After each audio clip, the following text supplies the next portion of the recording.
I'm Ryan Sawyer, 28 years old. During my time in college, a friend and I started a small gaming company, and now I'm the CEO of the company. Our cell phone app game became a major hit, and before we knew it, our company expanded exponentially. I often think to myself how fortunate I am to have found success doing something I love. In fact, I've been lucky since the day I was born. I was born into a relatively affluent family and raised with love by my parents. Whether it was academics or hobbies, my parents allowed me to pursue anything I took interest in to the fullest extent. I really don't think I can thank them enough. Hey, Ryan, you're free for the drinking party tonight, right? Just as I was about to shut down my computer after checking my accumulated emails, the door to my office opened. Popping his head in was Tom, my college buddy and the co-founder of our company. Tom is the vice president of our company. Our positions as CEO and vice president were actually decided over a game. So those positions don't really hold much power. Sure, I'll be there, I replied. When I responded, Tom playfully frowned and made a face as if he was not pleased. You know, I kinda wish you wouldn't come. You always end up stealing all the girls. It's an old joke that Tom always makes during our drinking parties. Apparently, I'm considered quite handsome. And coupled with my high academic qualifications, tall stature, and high income, it seems I tend to attract attention. Sometimes, the gazes of women at these parties make me feel a bit uncomfortable. Don't say that. You know very well that my work is my sweetheart. I don't have anyone I'd call a significant other. I occasionally have dinner and spend the night with a few individuals, that's all. Tom often warns me that one day I'll get hurt, but that's just how I choose to live. The notion of romantic love has long left me since high school. Grabbing my cell phone, I followed Tom out of the office. I wondered who I'd meet today. That thought made me a little excited. This gathering of young entrepreneurs is a regular event. Although it's difficult to attend every time, I make it a point to show up as often as I can. It's a great place for us to exchange information. Moreover, many people bring along cute girls, making it a venue for new encounters. Today too, there were cute girls such as the executive assistant of a major trading company's CEO and a PR girl from a famous clothing brand. While everyone is enjoying themselves, I can tell that the girls are sizing us guys up. It can't be helped, considering the circumstances, but it also feels as though this approach wastes the potential of these encounters. If we could let our guards down and speak honestly, maybe some amazing chemistry could happen. With that thought in mind, I spent the evening making small talk with the girls. The first round of the party was decently lively, and a momentum was building to head to the after-party. I idly watched as the organizers debated in front of the restaurant on where to go next. Hey, Ryan, Tom, let's make a quiet exit. The one who whispered this to me was no other than Ethan, the CEO of a major apparel company. A bit older than us, Ethan was the leader-like figure among young entrepreneurs. Even from a guy's perspective, he's a cool guy and I look up to him. I wouldn't dare to turn down an invitation from such a person. Tom and I exchanged glances and quietly slipped out of the group. Just turn off your phones, it's less hassle, said Ethan, who was confidently walking ahead as he looked back. It must be to avoid getting searched for. As long as we turn off our phones, no one can catch us. I felt a sense of temporary freedom. The bustling streets on Friday night were lively. We threaded through the crowd smoothly and found ourselves in front of a certain building. It was a building that housed a members-only upscale club. I had heard rumors, but it wasn't the kind of place novices like us could enter. Ethan, we're going in here. It's a members-only place. In front of the glossy black door stood a security guard in black, who deeply bowed when he noticed Ethan. Ethan, it seemed, was a member. That made sense to me. Ethan, being well informed, must be due to him frequently visiting such places and keeping his ears open to various stories.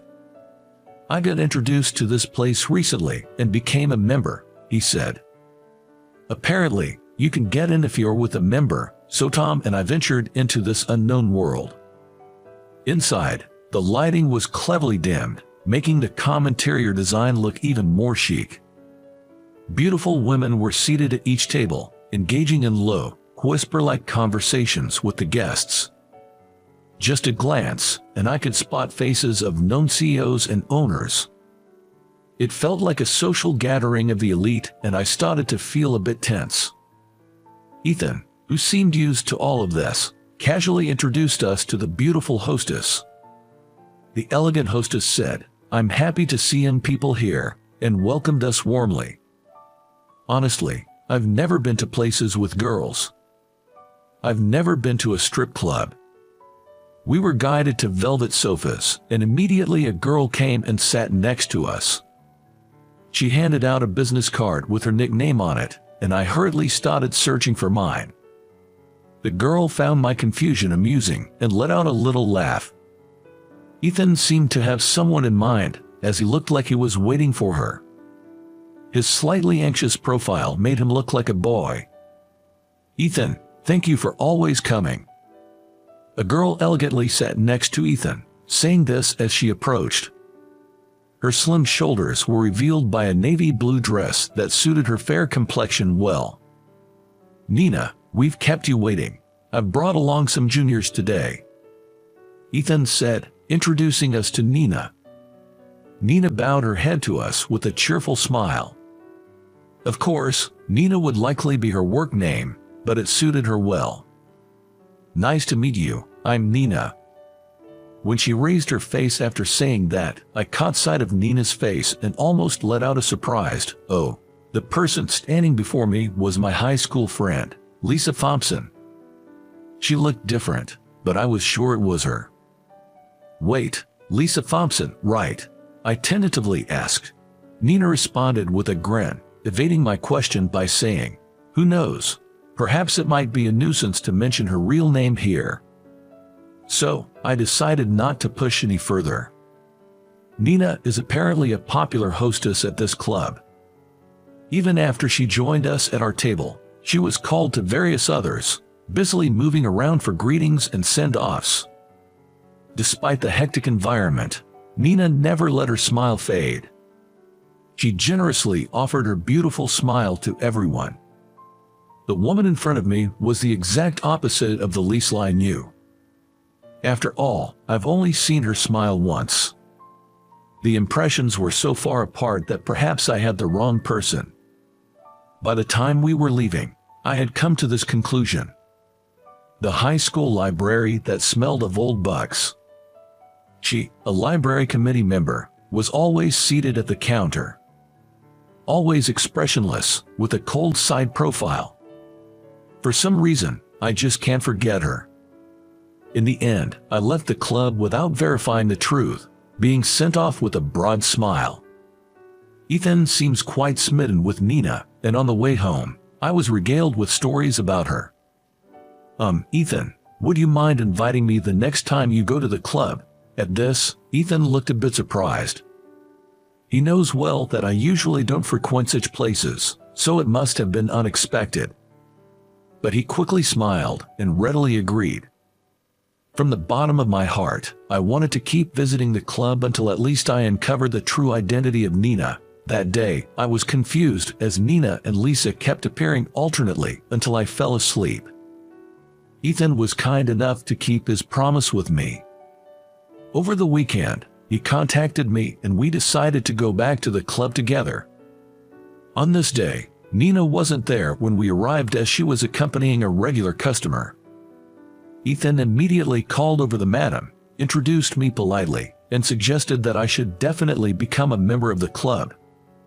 I didn't expect him to go that far, and I was deeply touched by Ethan's kindness. The madam also agreed to my membership, saying, "If it's Ethan's recommendation." In this unexpected situation, I gained a status at the club. I was torn about whether or not to tell Ethan the truth, While I was contemplating, Nina appeared with a regular customer. Nina, in a simple dress, reminded me of Lisa from our high school days. Nina quickly disappeared into the backstage for makeup and a costume change. I unconsciously followed her retreating figure with my eyes. Ethan seemed to notice it. "If Nina is your objective, give me a break. I can't win against you," Ethan jokingly said while laughing. But I noticed his eyes weren't laughing. He must be serious about Nina. "Don't be ridiculous. She's way out of my league," I replied with a laugh. Ethan muttered in a small voice, "I don't know." We chatted with the substitute girls while drinking until Nina was free. All the hostesses at this high-class club were amazing. Each one was a skilled conversationalist and had a variety of topics to talk about. There was no way they'd let us, the customers, get bored. Moreover, each of them had the beauty and style of a model. I was almost distracted. While I was chatting with the substitute girls, Ethan's phone rang. He was about to hang up, but his complexion changed slightly when he saw the caller's screen.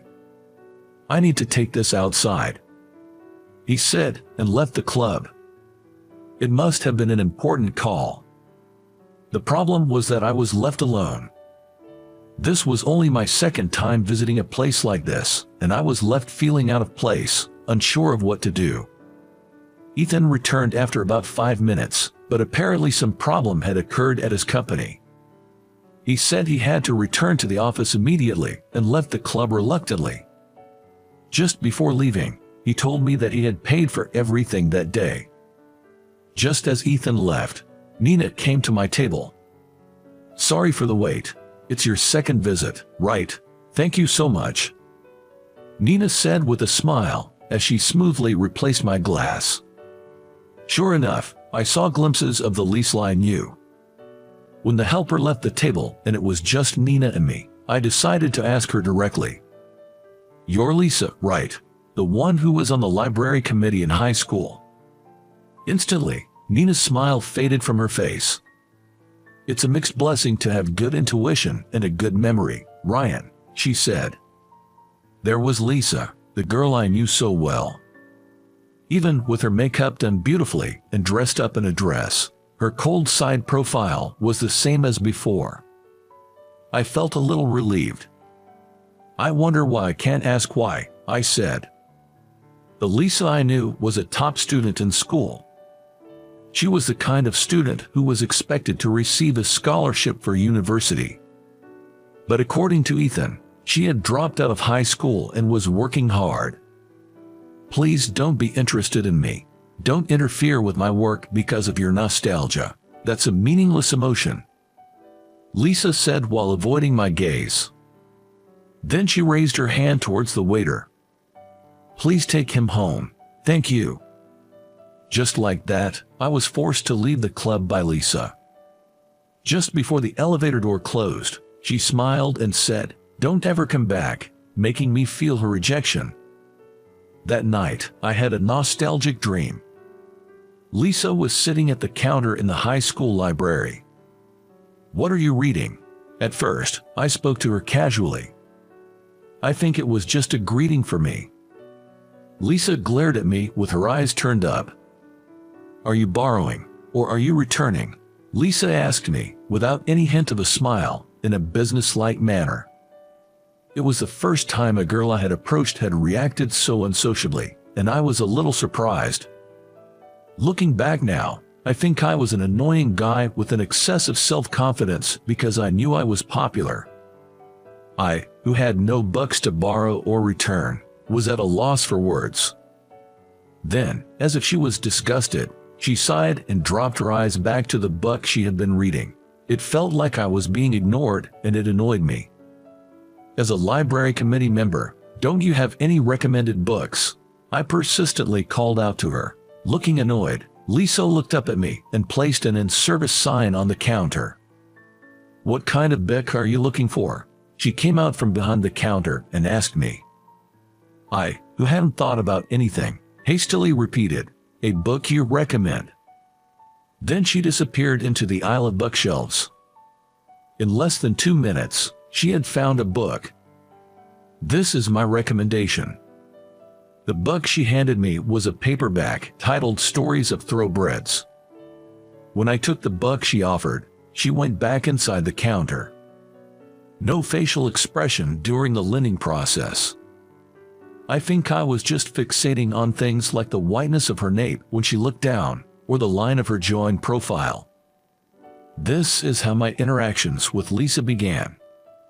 Even though she told me she didn't want to see me again, I can't help but be concerned about Lisa. I wonder why she became a hostess, why she dropped out of high school. If there's anything I can do to help her, no matter how small, I thought I'd like to be there for her. After some thought, I decided to call the madam and request to come in with Nina. Nina wouldn't be able to refuse if the request came from the madam. It may seem a bit sneaky, but it couldn't be helped. As I expected, I received a return call from Nina. "This is Nina. Thank you for coming with me." Hearing her obviously fake cheerful voice, I was taken aback. She decided the place and time for our meeting as if it was a business call, and then hung up the phone. From the beginning to the end of the call, Lisa had been Nina. I felt a bit down, thinking maybe I was just causing her trouble. But even while feeling down, I was excited to see Lisa, and my work for the day went by swiftly. I was amazed at my own raw emotions, but I couldn't suppress them because they were my honest feelings. When I spotted her waiting for me at our meeting place, I felt like I could burst into dance. I was purely, simply happy to see her. "Sorry, did I keep you waiting?" When I checked the time, it was 10 minutes earlier than our agreed meeting time. "No, I just got here," she responded with a radiant smile as Nina. The next moment, all expression vanished from Nina's face. Perhaps my confusion showed on my face. Nina gave a slight smile, lifting the corners of her mouth just a bit. "Do I need to keep up my business smile? It's not free, you know." She was sharp and sarcastic. The old Lisa was there. I felt more at ease with her now than with Nina's fake smile. When we entered the private room of the Vietnamese restaurant I had reserved, Lisa seemed a bit more relaxed. She didn't need to act like Nina when we were out of the public eye. Especially not in front of me. I was surprised to think we would meet again in a place like that. I started, to which Lisa responded, "It was an unfortunate coincidence. I started working for the money. It was the quickest way to make some," Lisa said, her face blank. She acted as if she was prepared for me to dig into her roots and ask questions today anyway. She shared what had happened since I had graduated high school. The fact is, Lisa and I had been in contact for less than a year. It was when I was a senior and Lisa was a freshman in high school. We hadn't been in touch since I graduated. Lisa's dropping out of high school was apparently due to her father's disappearance. He found a younger woman and abandoned his family, Lisa said bitterly. Her mother, who was brought up like a princess, had been married against her parents' wishes and was a woman completely incapable of living independently. Lisa was the one who supported the family, had lost the mainstay of the family, and could not rely on her grandparents' home. She had 3 younger brothers, it seems. In order to support her mother and 3 brothers still in compulsory education, she decided to drop out of high school and work. Initially, she held several part-time jobs. Her brothers also helped out with the household finances, doing things like delivering newspapers. Lisa said that her mother was too busy lamenting to be of any help. As soon as she turned 18 and could work in the nightlife work, Lisa jumped into this world. It started from a casual bar. Then she was headhunted by the madam of her current workplace. "Have you got all your answers now? I was surprised too, to find out you've become a CEO," Lisa said, finishing her story and gulping down her ginger ale. I think I'm just too fortunate. I always feel insecure, not knowing how much of what I've achieved is actually due to my own abilities. Oddly enough, the anxiety that I hadn't been able to express to anyone fell out of my mouth. Lisa looked at me with a surprised expression. Sorry, forget it. It's just my ramblings. Embarrassed, I tried to play it off as a joke. Listening to complaints is also part of my job. It's not for free, though, Lisa said with a gentle smile, which I didn't think was her usual business smile. It was the smile of Lisa that I had seen only once during our school days. Then we chatted a little bit about the old days, I think. In reality, my head was so messed up that I don't remember what we talked about. But just before we entered the club, Lisa said something that stuck with me. Look, I'm not ashamed of who I am now. I just don't want people who knew me in the past to see me as I am now. I feel like that's disrespectful to the people at the club and to the customers, but I can't help feeling that way. Before I could say what, Lisa forcefully pushed open the door of the club. A subdued buzz, punctuated by quiet laughter, came from inside the club, accompanied by jazz music, the dimly lit floor, and the scent of expensive whiskey. As soon as Lisa stepped foot into the club from the door, she transformed into Nina. She looked at me with a full smile. "Please wait for me at the club. I feel like drinking champagne tonight," she said charmingly before disappearing into the backstage. The bartender gave her a smile, saying she knows how to get what she wants. Yeah, I guess so. All I could do was return an embarrassed smile. It felt like everyone had some kind of inner contradiction that they couldn't fully come to terms with. It's been a few weeks since I started going out with Lisa. I've been wishing to visit the club often, but work has plunged into its peak season. Both my team and I have been pulling all-nighters. I'm in no shape to go out, devoid of energy and motivation. Finally, things settled down yesterday. Just as I was about to see Lisa after a long while, I got a call from Ethan. "Man, I proposed to Nina yesterday. I haven't gotten a response yet. I don't have the courage to go to the club alone. Can you come with me today?" I was surprised at his uncharacteristically timid voice, but I was also shocked by what he said. I never thought he would seriously consider being with Lisa. "I've spent a lot on Nina. I don't think she'll refuse." Ethan said that.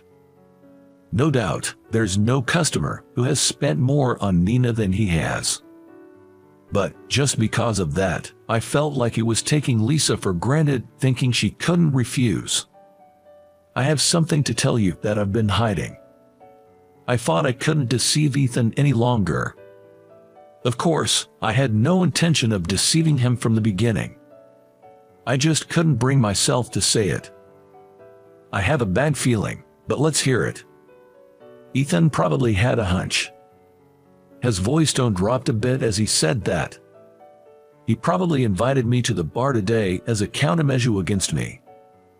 Nina and I have known each other since high school, and she's the one I've always had feelings for. I don't want to interfere with your proposal, but please give me a chance to. I thought it was rude to say such a thing to a mentor I deeply respect. But there are moments in life when you can't back down. I've often heard Nina talk about you. I see, so that's what's going on. Ethan said calmly, showing no anger. And he said he would give me a chance. It's Nina's decision, who she chooses. If she chooses me, don't complain. I won't either. Thank you. Ethan, whom I respected, was fair and manly to a fault. He told me to go to the club first and confess my feelings to Nina, and I was on the verge of tears. We hung up after agreeing to meet at the club. Over the past few weeks, when I couldn't see Lisa, I've been preparing something and headed to the bar. The bar, just opened, was still sparsely populated, and when I asked for Nina, she came to the table right away. She seemed a bit thinner than the last time I saw her. "Long time no see, Ryan. I thought you'd forgotten about me," Nina, with a fake smile, said. I asked directly. Are you going to accept Ethan's proposal? The hand she was using to make the whiskey and soda stopped. I saw her fingertips trembling slightly. The sound of ice falling into a glass resounded in the silence. Not a bad deal, you know. He's rich and kind. He only has eyes for me. While not looking my way, Nina proceeded to mix herself a whiskey and soda. I've got money too, you know. I almost despised myself for the vulgarity of the words that came out of my mouth. At my words, the fake smile disappeared from her face. Nina looked at me, her eyes challenging. I'm willing to pay whatever it takes. Marry me. She looked at me with contempt after I uttered the same phrase again. Then, slowly, she took off the ring from her right hand and placed it in front of me. An expensive-looking diamond ring. I remembered the boastful way Ethan had announced it was a gift from him. I come with a high price tag, you know. Lisa's mouth twists into a self-deprecating line. I realized that I had hurt her. But I couldn't back down here either. I handed her what I had prepared. I might not have as much money as Ethan, and we've only just reconnected, but I want you to look at me again. Just like before, I want you to recommend books to me and teach me about worlds I don't know. As she saw what I had handed her, her eyes widened. It was an information guide for the high school equivalency test, a pamphlet for distance learning, and a brochure for online universities. The last was a brochure for a course to become a librarian. She carefully placed each pamphlet on her lap, one by one. Her slender fingers traced over the covers of the pamphlets. Maybe it's time for you to chase your own dreams. I want to see you achieve yours. If we're talking marriage, I think I'd be the better bargain. Back in high school, I once asked Lisa, who served on the library committee. In theory, the library counter duties were supposed to rotate among committee members. But whenever I went there, it was always Lisa sitting behind the counter. I love this place, so I switched duties with other members. I want to be a librarian in the future, so consider this my practice, she said. I still remember when Lisa, who was usually expressionless, shyly shared her dream with me. You still remember that? You're strange. While she uttered the words with some bitterness, Lisa's eyes were glossy with tears. I don't know why, I couldn't forget. It's strange, even to me, but I've always liked you. I thought I could finally confess to her after over a decade. I had planned to confess to her on graduation day. But she wasn't in the library on the day of graduation. I couldn't meet her, so I remember leaving a small note on the library counter and leaving. I'll tell you I love you. When we meet again. The words I muttered were the ones I had left in the note for her. The fact that she remembered those words was more joyous than anything. I felt as if the stopped clock had finally started moving. Years later, I stood in front of a large library. It was a chilly day, cold enough for snow, and I could feel the cold creeping up from my feet. The staff entrance opened, and light spilled out. Sorry to keep you waiting. You must be cold. Lisa took both my hands, blowing warm breath on them. I'm okay, I replied, holding her hands and tucking them into the pockets of my coat. It's warm when we're like this. Lisa smiled shyly and nodded. The smile that was now directed at me wasn't for business. Feeling like the luckiest man in the world, having her priceless smile all to myself, I cherished this moment.